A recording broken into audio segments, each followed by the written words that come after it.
prier avec Jésus, un itinéraire à ses côtés.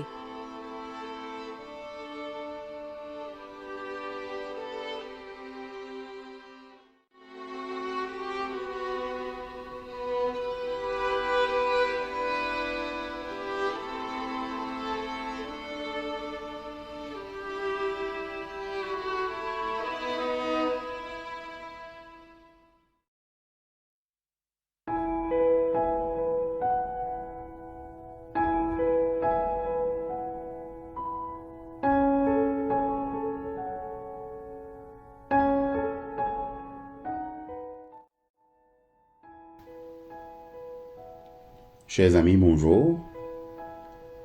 En ce deuxième jour de la 5e semaine de notre cheminement ensemble, le thème est ici, là-bas.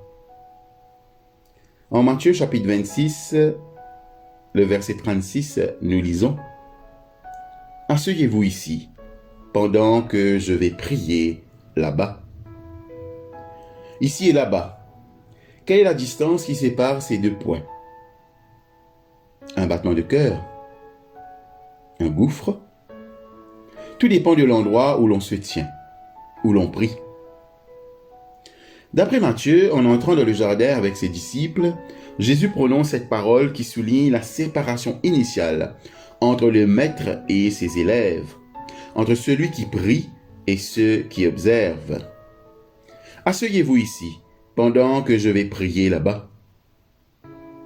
Luc ajoute un détail intéressant pour indiquer la distance entre cet ici et ce là-bas particulier.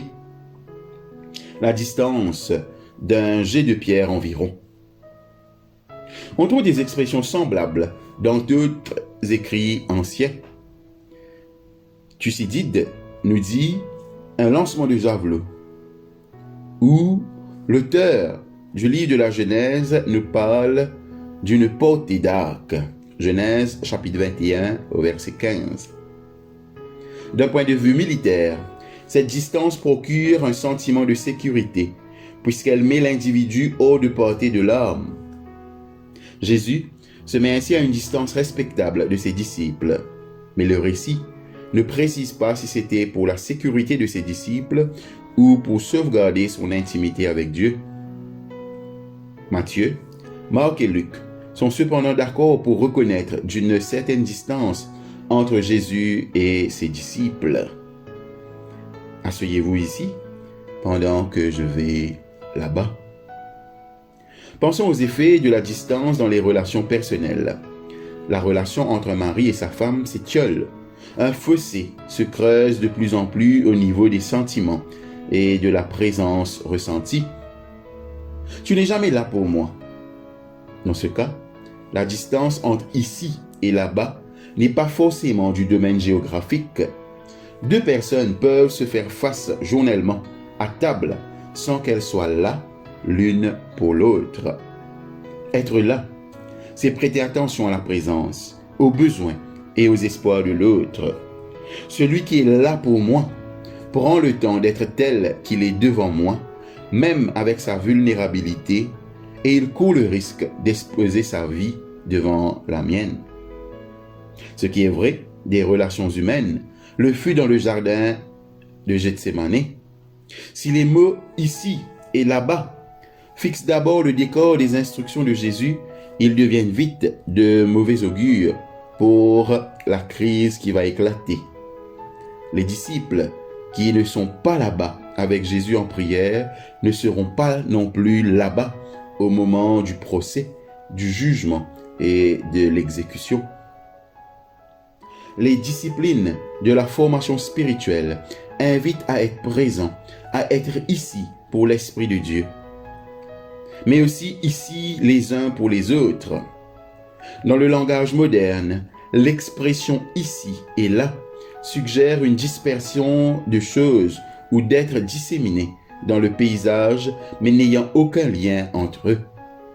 La prière et la vie spirituelle sont elles aussi menacées d'une déconnexion semblable. Notre esprit erre et nos pensées vagabondent. Nous dérivons et errons. Nous nous assoupissons physiquement ou spirituellement. Ne vous est-il jamais arrivé de prendre soudain conscience au cours d'une conversation que vous n'écoutiez pas, que vous ne prêtiez pas vraiment attention à ce que votre interlocuteur disait ou voulait dire? Dans ces situations, nous sommes ici et là. Nous sommes déconnectés de celui auquel nous parlons ou que nous écoutons, même de celui auquel nous adressons notre prière. Asseyez-vous ici pendant que je vais là-bas. Comme le souligneront les lectures suivantes, la prière de Jésus dans le jardin se transforme en une rencontre intensément personnelle avec Dieu. Dans certaines circonstances, nous devons nous aussi faire la différence entre ici et là-bas. Certaines prières et rencontres nous font entrer dans la solitude, mais il ne faut pas confondre solitude et isolement. Dans la solitude, la communauté est là pour entourer et soutenir. L'incapacité de nous rendre là où le cheminement spirituel conduit autrui ne signifie pas que nous ne sommes pas en mesure de l'aider à distance. En amenant les disciples avec lui dans le jardin, Jésus maintient la possibilité de la communion avec eux. Asseyez-vous ici pendant que je vais là-bas. Jésus enseigne une prière qui nous oblige à nous positionner. Dieu a un dessein lorsqu'il nous appelle là où nous sommes. À ces moments, la fidélité consiste à être sensible au mouvement de l'Esprit, à être vraiment présent pour Dieu et pour celui à côté duquel nous sommes debout ou assis et pour celui que nous invoquons dans la prière. Prions. Dieu, dont la présence est sainte, tu es toujours là pour moi.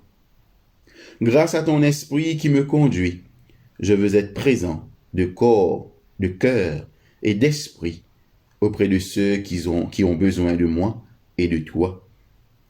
Aide-moi à être l'un de ceux que tu veux là-bas. Par Jésus ton Fils. Amen. Votre exercice spirituel pour ce matin. Imaginez-vous dans le jardin avec Jésus et les disciples. Lorsque Jésus vous dit de vous asseoir ici pendant qu'il va là-bas, que demanderez-vous pour Jésus, pour les disciples et pour vous-même dans votre prière? Dans votre journal, notez vos prières et vos pensées. Puis relisez-les. Que révèlent-elles de votre foi, de votre vie et de votre relation avec le Christ? Pensez à une personne pour qui il serait très important que vous soyez là-bas au cours de la journée ou de la semaine à venir. Indiquez les moyens de le faire.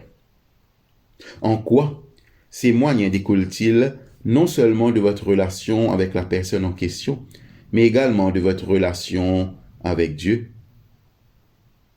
Remerciez Dieu pour sa présence. Abandonnez-vous à Dieu pour qu'il puisse atteindre d'autres personnes par votre entremise.